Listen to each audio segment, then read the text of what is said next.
बिस्मिल्लाहिर्रहमानिर्रहीम अस्सलाम वालेकुम फ्रेंड्स। आज मैं आपके साथ शेयर करूंगी बहुत ही मज़ेदार चिकन मलाई कबाब की रेसिपी, जो कि बाहर से बहुत क्रिस्पी और अंदर से बहुत ही क्रीमी और मज़ेदार बनते हैं। चंद मसाले इसमें जाते हैं लेकिन टेस्ट इनका बहुत ही कमाल का आता है बच्चों के लंच बॉक्सेस के लिए। और इनको स्टोर करने का तरीका भी मैं आपको बताऊंगी। तो चलिए स्टार्ट करते हैं वीडियो को।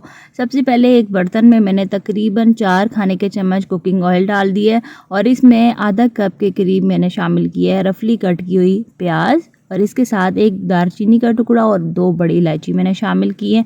हल्का सा हमने इनको फ्राई करना है, तकरीबन कोई 10 सेकंड के लिए। उसके बाद मैंने इसमें शामिल कर देना है 1.5 खाने का चम्मच लहसुन और अदरक का पेस्ट। यहाँ पे हमने इन कबाबों में आलू का भी इस्तेमाल करना है, तो इसलिए लहसुन अदरक में ज़्यादा शामिल करूँगी क्योंकि आलू में बादीपन ज़्यादा होता है, तो अदरक जो है ना बहुत ज़्यादा बेस्ट है इसके लिए। साथ 1 पाव मैंने चिकन बोनलेस शामिल किए इसमें, और इसके साथ 1 ही पाव मैंने शामिल कर दिए इसमें आलू। छोटे छोटे क्यूब्स में मैंने कट करके डाले हैं ताकि जल्दी ये गल जाए।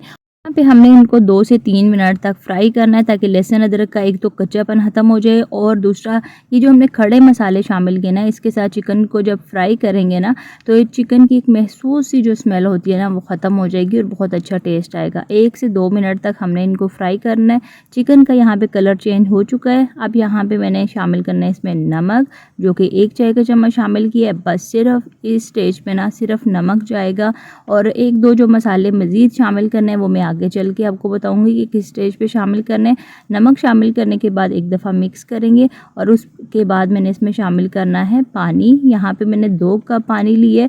पानी शामिल करने के बाद अच्छे से मिक्स करेंगे, और उसके बाद ढक्कन से इसको कवर लगा के तकरीबन 12 से 14 मिनट तक हमने इनको गला लेना है। दरमियानी आग पे गलाएंगे ताकि एक तो पानी खुश्क हो जाए और इसी पानी में चिकन और आलू जो है ना ये दोनों चीज़ें गल जाए। तो ढक्कन से कवर कर देंगे। 12 से 14 मिनट के बाद यहाँ पे माशाल्लाह से पानी काफ़ी हद तक खुश्क हो चुका है। थोड़ा बहुत जो पानी रह गया है, अब यहाँ पे चूल्हे की आंच मैंने तेज़ कर दी है थोड़ी सी, और इस पानी को खुश्क करना है।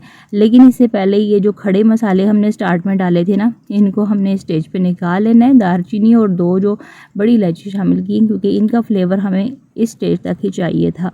और उसके बाद यहाँ पे तकरीबन 7 से 8 बिल्कुल बारीक कटी हुई हरी मिर्चें स्टेज पे मैंने शामिल करनी है। इसके बाद शामिल करेंगे इसमें 1 चाय का चम्मच भुना हुआ और कुटा हुआ सफ़ेद ज़ीरा, बहुत अच्छा इससे टेस्ट आता है। 1 चाय का चम्मच काली मिर्च कुटी हुई, और इसके साथ कुटी हुई लाल मिर्च 1 चाय का चम्मच शामिल करेंगे। बस ये कुछ इसमें मसाले शामिल होने हैं और थोड़ी देर तक हमने इनको फ्राई करना है। यहाँ पे कि चिकन और आलू में इन तमाम मसालों का अच्छा सा फ्लेवर आ जाए। ये कबाब बहुत कम मसाले इसमें जाते हैं लेकिन बहुत ही टेस्टी बनते हैं। थोड़ी देर तक हमने इनको फ्राई करना है, और यहाँ पे पानी भी देख सकते हैं बिल्कुल खुश्क हो चुका है, और इसका ऑयल जो है ना ये भी बाहर आ चुका है। तो इसी स्टेज पे मैंने इनको गरम गरम कोई मैश कर लेना है, क्योंकि गरम गरम है चिकन भी और आलू भी, तो बहुत अच्छे से मैश हो जाएंगे। और माशाल्लाह से यहाँ पे अच्छे से हमारा मिक्सचर जो है ये मैश हो चुका है, मिक्स हो चुका है। इस स्टेज पे मैंने 3 खाने के चम्मच शामिल कर दिया दूध की मलाई। आप चाहें तो टेट्रा पैक क्रीम भी शामिल कर सकते हैं। और इसके साथ तकरीबन पौना कप मैंने शामिल किया ब्रेड क्रम्स। 3 से 4 ब्रेड लेके उनको मैंने ग्राइंडर में अच्छे से ग्राइंड कर लिया था और ये मैंने शामिल किए हैं। साथ ही तकरीबन 4 खाने के चम्मच हरा धनिया मैंने इसमें शामिल किया है। ब्रेड क्रम्स से ना कबाबों में बहुत अच्छी सी बाइंडिंग आ जाएगी। अगर आपके पास ब्रेड क्रम्स ना हो, इसकी जगह कॉर्नफ्लोर भी इसमें शामिल कर सकते हैं, या फिर मैदा भी आप थोड़ा सा इसको भून के वो भी इसमें शामिल कर सकते हैं। इससे क्या होगा कि जितना भी मॉइस्चर है ना वो ब्रेड क्रम्ब अपने अंदर अब्जॉर्व कर लेगी और फिर बाद में कबाब टूटने नहीं पाएंगे। अब मैंने मिक्सचर को फ्रिज में रख दिया ठंडा होने के लिए, और दूसरी साइड पर यहाँ पर तकरीबन 4 खाने के चम्मच मैंने कॉर्नफ्लोर में थोड़ा सा पानी शामिल किया और 2-2 चुटकी नमक और काली मिर्च डाल के एक गाढ़ा सा बैटर बना लेंगे। और इसके साथ 4 से 5 ब्रेड लेके उनको ग्राइंडर में मैंने अच्छे से बिल्कुल बारीक ग्राइंड कर लिया है। तो ब्रेड क्रम्स इस तरीके से मैंने बना लिए हैं। इस तरीके से ना हमारे कबाबों की जो बाहर की कोटिंग है ना बहुत ही क्रिस्पी और मज़ेदार होगी। अच्छे से मिक्सिंग कर ली है, और दूसरी तरफ हमारे जो कबाबों का मिक्सचर है ये भी बहुत अच्छे से ठंडा हो चुका है। हाथों पर मैंने थोड़ा सा ऑयल लगा लिया है क्योंकि ये मिक्सचर ना थोड़ा सा हाथों पर चिपकता है। तकरीबन 3 खाने के चम्मच मिक्सचर लेके हाथों पे ना इस तरीके से मैंने पहले इनको चिपटा करना है, और उसके बाद गोल टिक्की की शेप दे लेंगे। तो यहाँ पे इस तरीके से हमारी माशाल्लाह से ज़बरदस्त ये टिक्की तैयार हो चुकी है, और इसी तरीके से सारे कबाब हम फ्राई कर लेंगे। तो माशाल्लाह से इतने मिक्सचर से माशाल्लाह से 13 कबाब हमारे तैयार हुए हैं। अब यहाँ पे इन कबाबों को रखते हैं साइड पे। नेक्स्ट स्टेप में यहाँ पे जो हमने मिक्सचर तैयार करके रखा था कॉर्नफ्लोर वाला, इसको अच्छे से मिक्स करेंगे, इसमें डिप करेंगे इस कबाब को, और और यहाँ पे कांटे की मदद से मिक्सचर में से कबाब को निकाल के तो ये जो ब्रेड क्रम्स हमने बना के रखे थे अच्छी सी इसके ऊपर से कोटिंग कर लेंगे। कोटिंग जो है ना बहुत अच्छे से करेंगे क्योंकि हमने इन कबाबों को आगे फ्रीज़ भी करना है। तो यहाँ पे माशाल्लाह से ये देख सकते हैं बहुत अच्छी सी ज़बरदस्त सी कोटिंग हो चुकी है। इसी तरीके से सारे कबाब हमने बनाने हैं और उसके बाद फिर मैं आपको दिखाती हूँ।